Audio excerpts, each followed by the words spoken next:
Selamat siang, assalamualaikum warahmatullahi wabarakatuh. Jumpa lagi dengan saya di sini. Ya, kemarin itu mau bikin voice note kayak gini lagi gitu. Pengen setiap hari posting gitu ya. Jadi lama-lama makin banyak. Tapi mentok apa nih kira-kira ya? Sampai ada beberapa rekan nanyain, kok voice note-nya hilang, nggak ada lagi, bosen, nggak ada ide, lagi mentok, lagi galau, atau lagi sibuk? Enggak. Yang benar itu apa ya, pengen memberikan sesuatu itu yang sebetulnya enteng tapi mengena gitu. Nah itu belum dapet. Tapi hari ini kita coba yang baru lagi ya. Oke.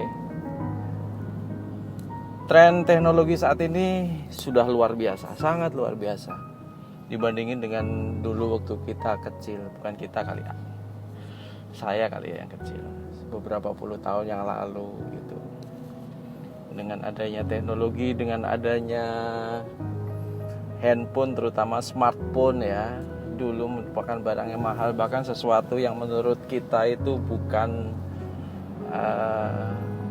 kayaknya nggak mungkin gitu kita telepon orang lihat wajahnya gitu. Itu kayak film Star Trek zaman dulu tuh, sekarang sudah menjadi kenyataan.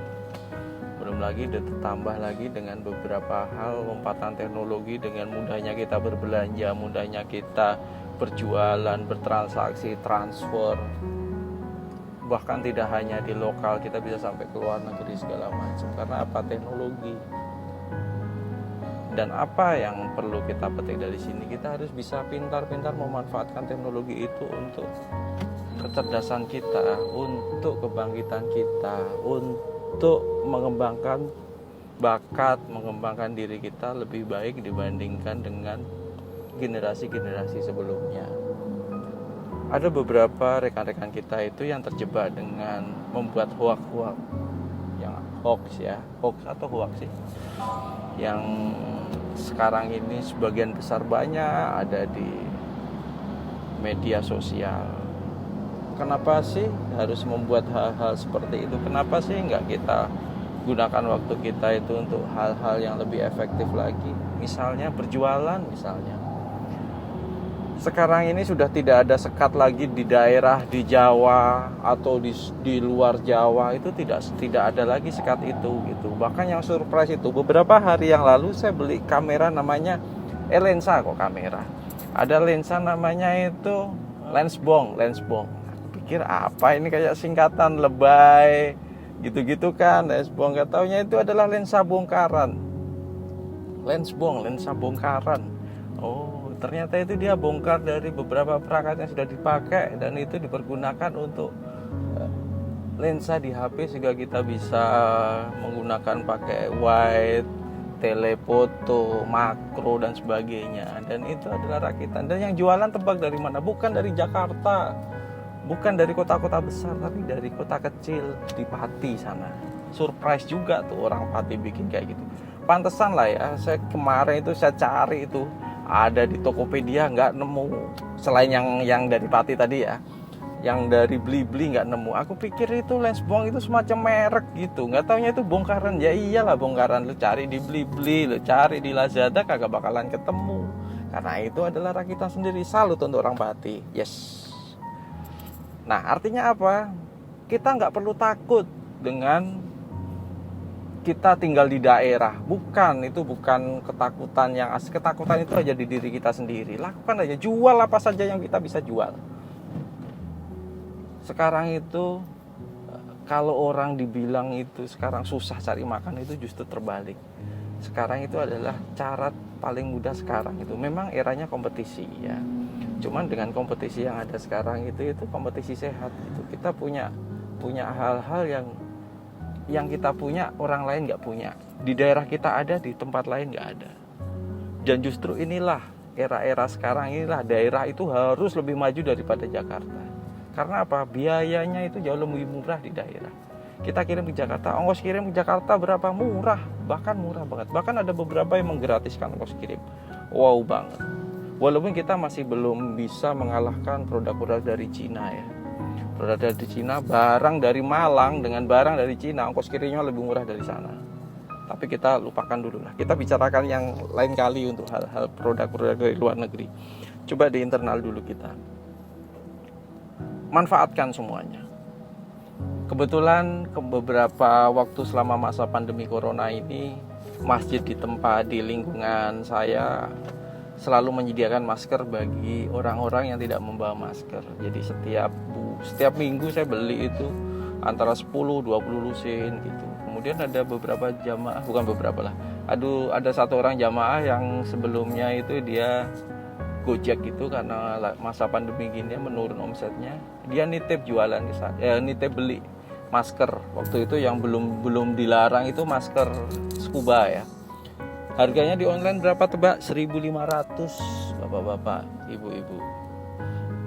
Dijual berapa sama dia? Jadi dia itu karena Gojeknya nganggur, nggak ada penghasilan, jadi dia bukalah lapak di pinggir jalan yang ramai gitu, biasanya di bawah pohon gitu, dikasih tulisan 5.000. Apa yang terjadi?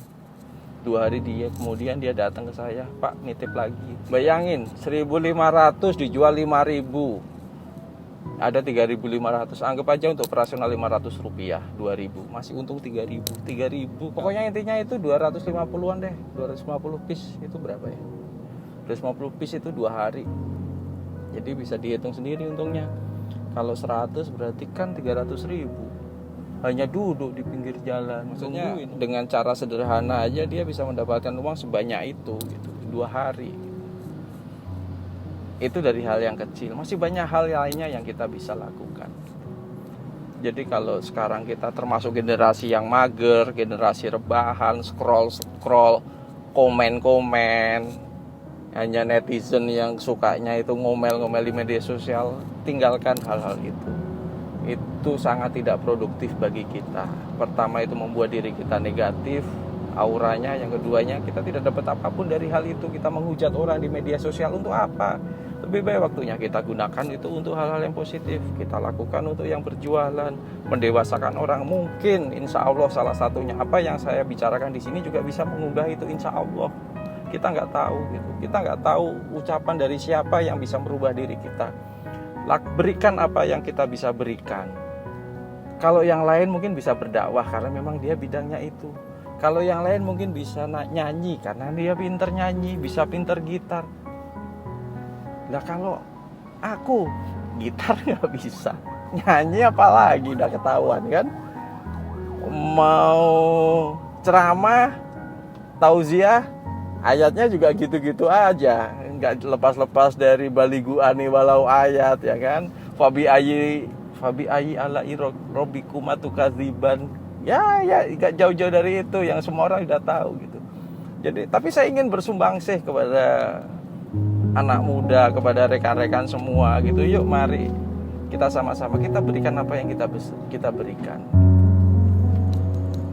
Karena bisanya cuma ngomong ya kan, tukang jualan, bikinlah voice note ini gitu ceritanya. Jadi nanti suatu saat ini nanti punya anak, punya cucu, oh dulu mbah ini yang bikin itu mbah gitu. Jadi kembali lagi ke topik kita hari ini, coba kita manfaatkanlah sesuatu dari teknologi ini untuk mengembangkan diri kita.